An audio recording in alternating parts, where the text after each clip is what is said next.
بسم اللہ الرحمن الرحیم وبہ نستعین الحمد للہ وکفی وسلام علی عبادہ الذین اصطفی اما بعد اعوذ باللہ من الشیطان الرجیم بسم اللہ الرحمن الرحیم یا ایہا الذین آمنوا کتب علیکم الصیام کما کتب علی الذین من قبلکم لعلکم تتقون۔ میرے بزرگوں اور عزیز ساتھیوں، نبی کریم صلی اللہ علیہ وسلم اس کا انتظار 2 مہینہ پہلے سے کرتے تھے اور دعا بھی فرمایا کرتے تھے کہ اللہم بارک لنا فی رجب و شعبان و بلغنا الی رمضان۔ پروردگار عالم ہم کو اس مہینے کے اہتمام کرنے اور ایک ایک پل کی قدر کرنے کے توفیق نصیب فرمائے۔ میں نے آیت پاک تلاوت کی ہے۔ پروردگار بہت ہی پیارے انداز میں جس طریقے سے ہم لوگ اپنے بیٹوں کو بولتے ہیں، اپنے بچوں کو بولتے ہیں اے میرے پیارے، اے میرے بیٹے، اسی طرح یا ایھا الذین آمنوا کا مفہوم ہے اے ایمان والو، اے پیارے مومنوں۔ کتب علیکم الصیام، تمہارے اوپر روزہ فرض کیا گیا ہے جیسے تم سے اگلے لوگوں کے اوپر روزہ فرض کیا گیا تھا۔ فائدہ کیا ہے روزہ رکھنے سے؟ تم متقی پرہیزگار بن جاؤ گے۔ متقی اور پرہیزگار کا مطلب کیا ہے؟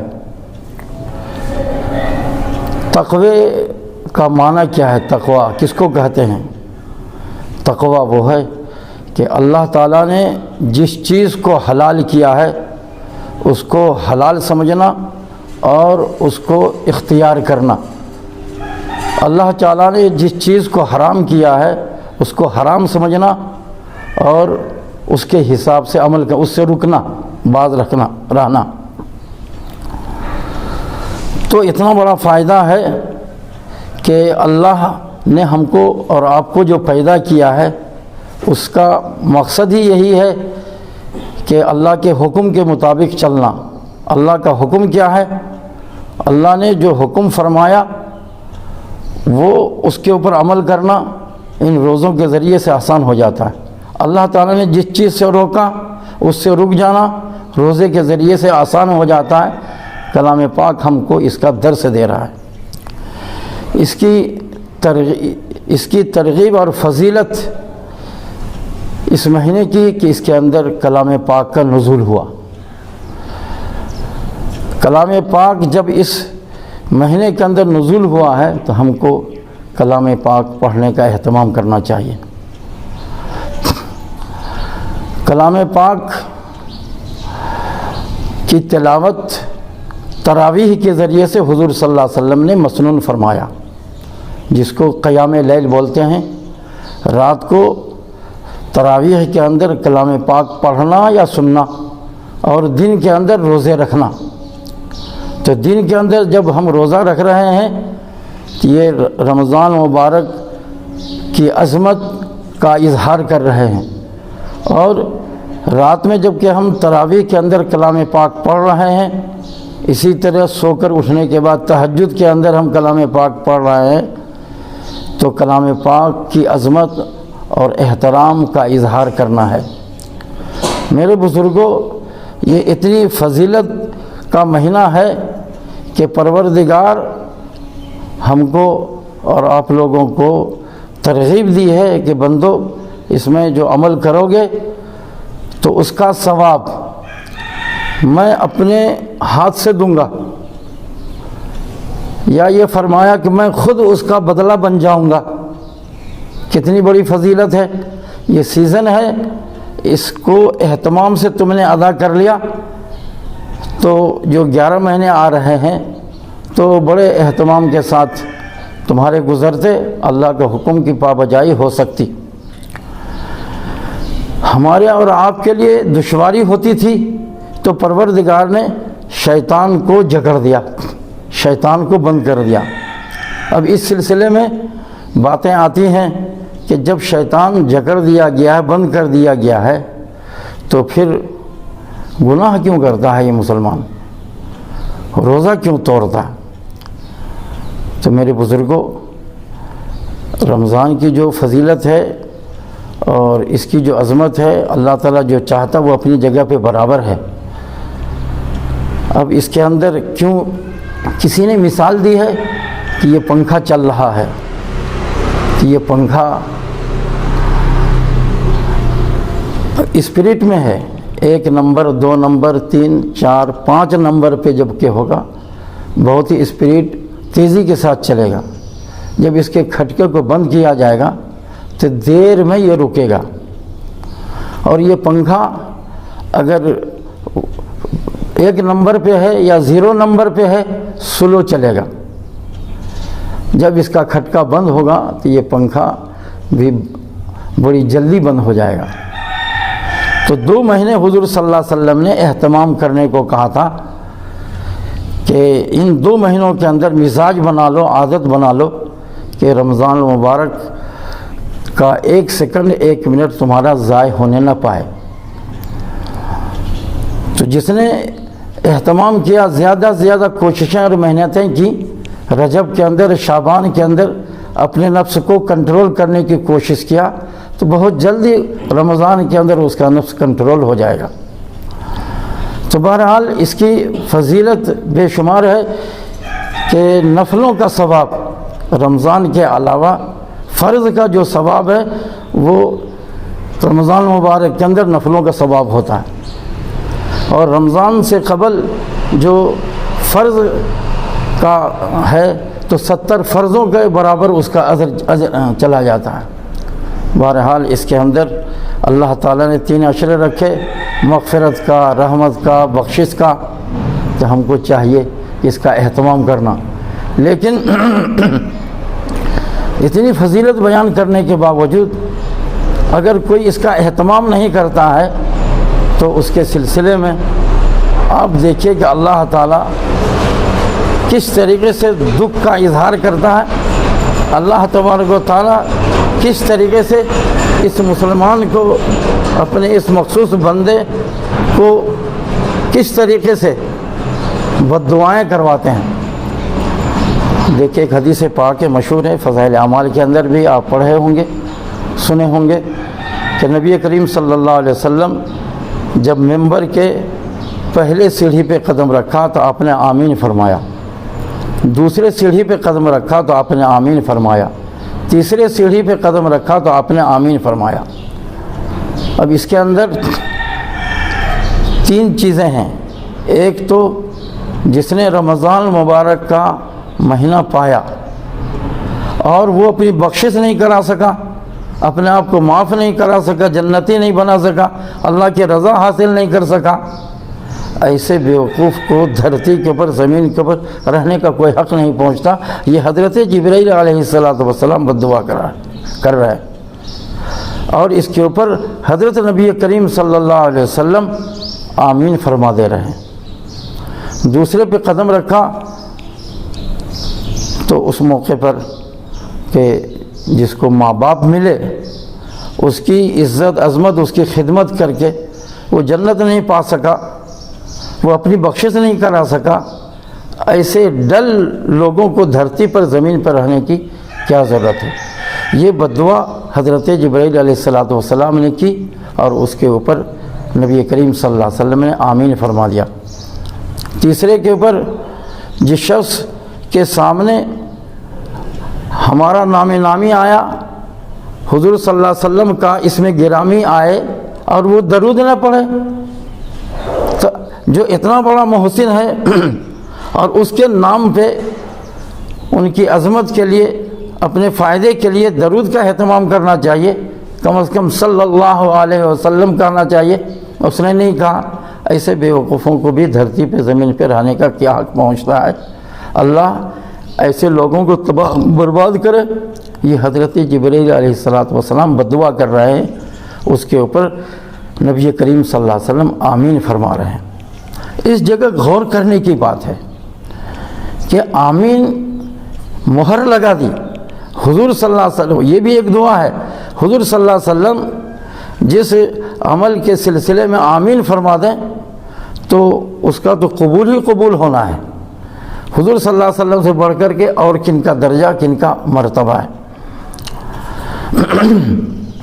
اب سوچنے کی بات ہے کہ حضور صلی اللہ علیہ وسلم ایسی بد دعا کے اوپر آمین فرما رہے ہیں جن کو ہم سے اتنی محبت ہے، ہم کو اپنی ذات سے اتنی محبت نہیں ہے۔ النبی اولا بالمؤمنین من انفسہم، حضور صلی اللہ علیہ وسلم کو مومنین کے جانوں مالوں سے اتنی محبت ہے، اتنی محبت مسلمانوں کو اپنی جان سے بھی نہیں ہے۔ اتنی محبت والا نبی وہ آمین فرما رہا ہے، تو اس کی قبولیت کے اندر یا اس بد دعا کے لگنے کے اندر کیا اشکال ہو سکتا؟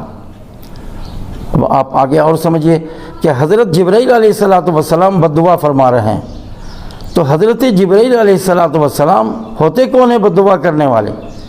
یہ بات یاد رکھیے کہ حضرت جبرائیل علیہ السلام فرشتے ہیں، حضرت جبرائیل علیہ السلام فرشتے ہیں، اور فرشتے وہی کام کرتے ہیں جو ان کو حکم دیا جاتا ہے، بال برابر سیکنڈ نافرمانی نہیں کرتے۔ ہم یفعلون ما یؤمرون لا یعصون اللہ ما امرہم وہم یفعلون ما یؤمرون، وہ اللہ کے نافرمانی نہیں کرتے، وہ تو وہی کرتے ہیں جو ان کو حکم ملتا ہے۔ تو حضرت جبرائیل علیہ السلام جو بد دعا کرنے لگے، اس کا مطلب یہ کہ پروردگار نے حکم دیا کہ تم بد دعا کرو۔ روزہ رمضان کے ناقدری کرنے والوں کے سلسلے میں، رمضان کے ناقدری کرنے والوں کے سلسلے میں حضور صلی اللہ علیہ وسلم یہ حضرت جبرائیل علیہ السلام نے بد دعا کی، وہ اللہ کے حکم سے کیا۔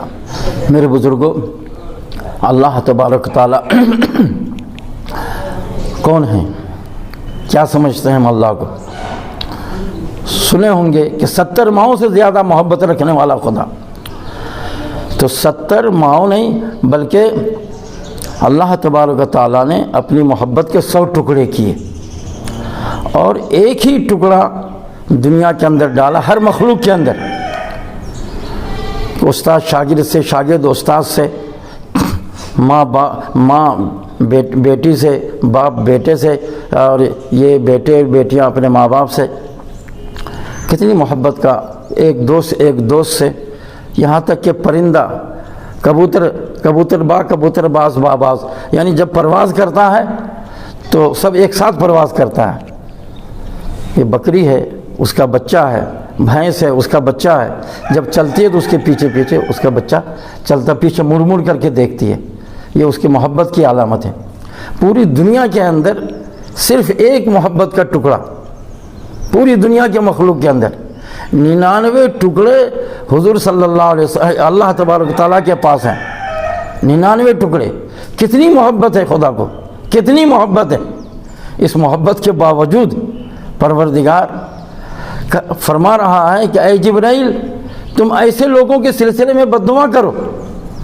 تو کتنا گھٹیا کام کر رہے ہیں ہم، کتنا برا کام کر رہے ہیں ہم، کہ اتنی محبت رکھنے والا خدا ایسے لوگوں کے سلسلے میں بد دعا کرنے کو کہہ رہے ہیں، وہ بھی حضرت جبرائیل علیہ السلام جو تمام فرشتوں کے سردار ہے، اور وہ بھی نبی کریم صلی اللہ علیہ وسلم ان سے بڑھ کر کے شفقت والا، محبت والا، کرم کرنے والا کوئی اور دنیا کے اندر ہمارے اور آپ کے لیے نہیں ہے۔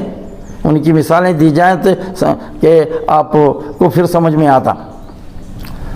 تو یہ رمضان مبارک کا مہینہ جو آ رہا ہے، اس کے اندر جو ہم گڑبڑی کر رہے ہیں، کوتاہی کر رہے ہیں، اتنی فضیلتیں قرآن نے بیان کیا، احادیث نبویہ کے اندر ہے، ممبروں کے اوپر علماء کرام وغیرہ بیان کرتے رہتے ہیں، اس کے باوجود ہم کو سمجھ میں نہیں آتا۔ حیرت کی بات ہے میرے بزرگوں، یہ مسلمان اتنی ناقدری کر رہا اس ٹائم پہ کہ بعض بوڑھے بڑے فخر کے ساتھ بول رہے ہیں میں نے پوری زندگی کے اندر ایک روزہ نہیں رکھا، اور دھڑلے کے ساتھ سگریٹ بیڑی پیتے ہوئے سڑکوں کے اوپر، روڈوں کے اوپر، ہوٹلوں کے اوپر چلتے پھرتے نظر آتے ہیں۔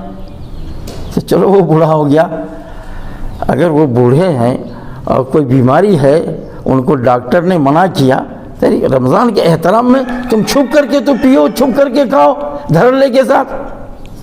اب حیرت، اس سے بھی زیادہ حیرت کی بات یہ ہے کہ مسجد کا صدر یہاں ہے یا سیکریٹری ہے، ہٹا کٹا تگڑا ہے، اور رمضان کے 12 بجے 1 بجے وہ بھجے دوبارہ، وہ بھی روڈ کے اوپر، چوراستے کے اوپر۔ اب ظاہر ہے کہ جو صدر سیکریٹری ہوگا وہ ہوش والا ہی ہوتا ہے، تبھی لوگ اس کو صدر اور سیکریٹری بناتے ہیں۔ وہ ہوش والا آدمی کیسا بھی ہوش ہے، اس کو اس کی قدر نہیں، اللہ کی مار کا اندازہ نہیں ہے کہ حضرت جبرائیل بددعا کر رہے ہیں اور اس کے اوپر نبی کریم صلی اللہ علیہ وسلم آمین فرما دے رہے ہیں۔ کتنا سخت گناہ ہو جا رہا، اس سے بڑھ کے اور کون سا گناہ ہوگا کہ ملیا میٹ کر دینے کا حکم فرما رہے پروردگار، کیونکہ فرشتے بغیر اللہ کے حکم کے کوئی کام کرتے نہیں ہیں۔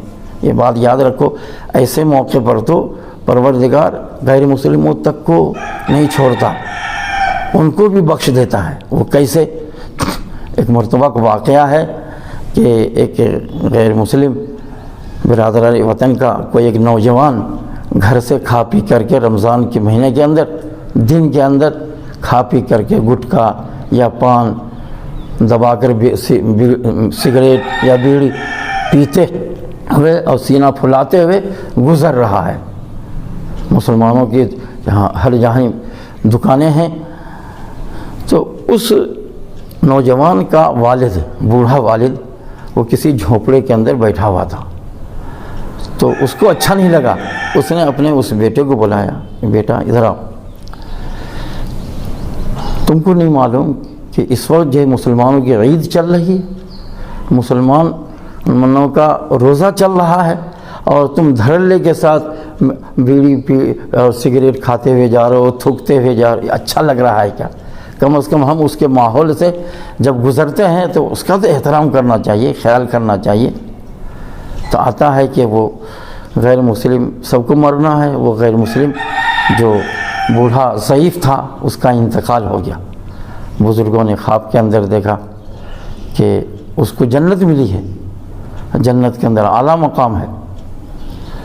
تو ان کو بڑی حیرت ہوئی کہ میاں غیر مسلم مشرک وہ کبھی جنتی ہو ہی نہیں سکتا۔ ان اللہ لا یغفر ان یشرک بہ ویغفر ما دون ذلک لمن یشاء، تم کیسے جنت کے اندر؟ کہا کہ نہیں، ایک مرتبہ کا واقعہ ہے، میرا بچہ رمضان مبارک کے مہینے کے اندر سینہ پھلاتا ہوا، بیڑی سگریٹ پیتا ہوا، تھوکتا ہوا گزر رہا تھا، میرے کو اچھا نہیں لگا، میں نے اس کی قدر کی، اور اس کی قدر اور احترام کے اندر میں اپنے بچے کو ٹوکا، جھڑکی دی، تو اللہ کو یہ عذاب پسند آ گئی۔ اس لیے ہم کو اللہ نے ایمان کے دولت سے مالا مال کر دیا۔ ایمان کو میں چھپاتے رہا، اور اسی حالت میں، ایمان کی حالت میں ہماری موت ہوئی ہے، اور اس لیے اللہ نے ہم کو جنت سے نوازا۔ میرے بزرگوں، آج مسلمانوں کا حالات ایسے ہیں، ٹرین کا سفر ہو رہا ہے اور سیٹ کے اوپر غیر قوم بیٹھے ہوئے ہیں، ایک مسلمان بھی اس کے اپوزٹ بیٹھا ہوا ہے، رمضان چل رہا ہے، تو وہ بیچارے غیر قوم چھپا کر کے کھانے وانے کا اہتمام کر رہے ہیں تاکہ دوسروں کی بے عزتی نہ ہو جائے، دوسروں کے عبادت کے اندر ڈسٹرب نہ ہو جائے۔ تم یہاں کیوں چھپا کر کے، کیوں مسلمان بول رہا ہے، چھپا کر کے تم کیوں کھا رہا ہے؟ نہیں، آپ کا روزہ چل رہا ہے نا، رمضان چل رہا ہے۔ ارے کیا روزہ، کیا، لا ہٹاؤ۔ تو اس ٹائم پہ اس نے جو اس کے ساتھ شرکت کی، کتنا، یعنی یہ مسلمان ہو گیا، اس کا مطلب یہ نہیں ہے کہ یہ جو چاہے کرے، یہ سونے کی اولاد ہو گیا، سورج کی اولاد ہو گیا، چاندی کی اولاد ہو گیا، یہ جو کرے کچھ نہیں ہوتا ہے ان کے لیے، ایسا نہیں ہے۔ اگر اللہ نے آپ کو اسلام کے دولت سے نوازا، ایمان کی دولت سے نوازا، چاہا آپ کو، اس کے بعد آپ کو اس کی قدردانی کرنی ہے۔ جس طرح آپ کو بلایا، قریب کیا، اسی طرح پروردگار کو پھینکنا بھی آتا ہے، بھگانا بھی آتا ہے، تو بڑی بے عزتی ہو جائے گی۔ تو کم از کم ہم اگر اس کا اہتمام نہیں کر پاتے ہیں تو اس کا اظہار بے ادبی کا، بے عزتی کا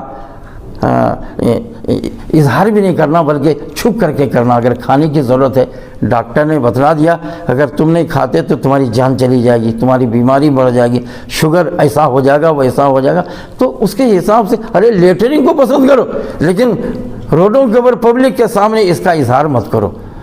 تو اللہ تبارک و تعالی ہم کو اس کا اہتمام کرنے کی، ورنہ تو مثالیں ہیں، اور کبھی کبھی اللہ تبارک و تعالی پکڑتے ہیں، بڑا خطرناک پکڑتے ہیں۔ ایک واقعہ سنا کر کے میں اپنی بات ختم کرتا ہوں۔ وہ یہ ہے کہ ایک عورت تھی، رمضان کے اندر اپنے بچوں کو، اپنے شوہر کو یعنی نہلا دھلا اور کھانا وانا چائے وائے پلا ولا کر کے اسکول کالج جو جس ڈیوٹی کے ہیں اس کے بھیج دے رہی تھی، اور اندر دروازہ بند کر، وہ بھی دروازہ بند کر کے، اور اچھے اطمینان کے ساتھ پیالے کے اندر کھانا لے کر کے کھاتی تھی۔ کبھی کبھی اللہ تبارک و تعالیٰ اپنا دکھلا دیتے ہیں اپنا عذاب۔ تو اب وہ لقمہ ابھی منہ میں بھی نہیں گیا، پیالہ ہاتھ میں منہ میں بھی نہیں گیا ہے، منہ کے قریب آ گیا ہے وہ نوالا، اچانک اژدہا سامنے کھڑا ہو گیا۔ اژدہا کے سامنے اچھے اچھے پہلوانوں کا ہارٹ فیل ہو سکتا ہے، تو وہ تو عورت ہی تھی، وہ اکیلی تھی، تنہا تھی، سامنے اگر اژدہا آ جائے گا تو ہارٹ فیل ہو گیا، وہ عورت مر گئی، اکڑ گئی، پیالہ ہاتھ میں ہی رہا، لقمہ منہ کے قریب ہی رہا، سانپ جوں کا توں کھڑا ہے۔ اور شام کے ٹائم پہ یہ واقعہ سنا رہا ہوں عبرت کے لیے، شام کے ٹائم کے 4 بجے ان کے بچے آئے تو یہ پوزیشن دیکھ کر کے سب گھبرا گئے، رونا چلانا شروع کر دیا۔ یہ سانپ اگر دنیا کا ہوتا تھا، پسٹول سے کسی اور ہتھیار سے اس کو ختم کیا جا سکتا تھا، یہ تو سانپ آخرت کا سانپ تھا، عذاب والا سانپ تھا۔ اس کو پوری دنیا کی طاقت، ہائیڈروجن بم، ایٹم بم سب فیل ہو جائے گا ان کے سامنے۔ تو میرے بزرگوں، پھر بزرگوں کا سہارا لیا، بزرگ آئے اور انہوں نے دعا کی کہ یا بار الہی، ہم لوگ گنہگار ہیں، خطا کار ہیں، ہم پر ذمہ داری ہے کہ ان کو کفن دفن کرنا، یہ سانپ اس طریقے سے کھڑا ہے، ہم وہ انجام نہیں دے سکتے، تو ہمارے اوپر مہربانی فرمائی جائے اور یہ سانپ ہٹے ٹلے۔ تو سانپ ہٹا ٹلا، اللہ نے دعا قبول کر لی، اور جو ڈولا تھا ڈولے کے اندر نہلا دھلا کر کے اس کو جنازے کو اس کے اوپر رکھا اس عورت کے۔ تو سانپ پھر اندر سے نکلا، سن کرتا ہوا اس کے کفن کے اندر داخل ہو گیا۔ ادھر قبر کھودنے والے قبر کھود رہے تھے، پہلی قبر کھودی تو اس کے اندر ایک سانپ نکلا، تو اس کو بند کر دیا۔ وہ سانپ، حالانکہ قبر کھودنے والے بڑے مضبوط لوگ ہوتے ہیں، ان کے پاس ہتھیار ہے، سبل ہے، نہ جانے کیا کیا رہتا، اس کے پاس پھاوڑے ہیں، ختم کر دے سکتے تھے، لیکن دنیا کا سانپ ہو تو اس کو ختم کیا جا سکتا ہے، یہ تو آخرت کا ہے۔ تو اس کو مونجھ دیا، پھر دوسری قبر کھودی، اس کے اندر 2 نکلے، تیسری قبر کھودی، اس کے اندر 3 نکلے۔ ارے عافیت اسی کے اندر ہے جس کے اندر 1 ہے۔ تو جو روزے کا بے احترامی کرتے، رمضان کی بے احترامی کرتے، تو ظاہر ہے کہ کبھی کبھی پروردگار اس کا تماشا اس طریقے سے کیا کر دیتے ہیں، دکھلا دیتے ہیں۔ تو ہم نے یہ مختصر بات کی، اور ہم کو اور آپ کو سمجھ میں آ جائے کہ پروردگار نے اس کا بدلہ میں بن جاؤں گا، میں اپنے ہاتھ سے تم کو اس کا دوں گا۔ اور جو راتوں کو قیام کرتا، تراویح پڑھتا ہے، حدیث بخاری کی حدیث ہے، من قام رمضان غفر له ما تقدم ایمانا و احتسابا، جو شخص جو ہے جو باتیں کہی جا رہی ہیں اس کے اوپر یقین رکھ کر کے اور ثواب کی امید سے اگر راتوں کو تراویح کا اہتمام کرے اور دن کے اندر روزے کا اہتمام کرے، من صام رمضان، دونوں روایتیں آئی ہیں، غفر له ما تقدم، اس کے پچھلے گناہ پورے کے پورے کیا کر دیے جاتے ہیں، معاف کر دیے جاتے ہیں۔ تو اتنی فضیلتیں ہیں اللہ تبارک و تعالیٰ، یہ سیزن ہے، یہ سیزن ہم سے اگر چلا جائے گا تو پھر 11 مہینے ہمارے لیے آسان نہیں رہیں گے، اور یہ سیزن کا اگر ہم اہتمام کریں گے تو 11 مہینے آنکھوں کی حفاظت، پاؤں کی حفاظت، رزق کے حلال کا اہتمام، اس کی اللہ تعالیٰ ہم کو توفیق عنایت فرمائیں گے۔ اللہ تعالیٰ تبارک و تعالیٰ ہمیں کہنے سننے سے زیادہ ہوش نصیب فرمائے، عمل کی توفیق نصیب فرمائے، عمل کرنا آسان فرمائے۔ وآخر دعوانا ان الحمدللہ۔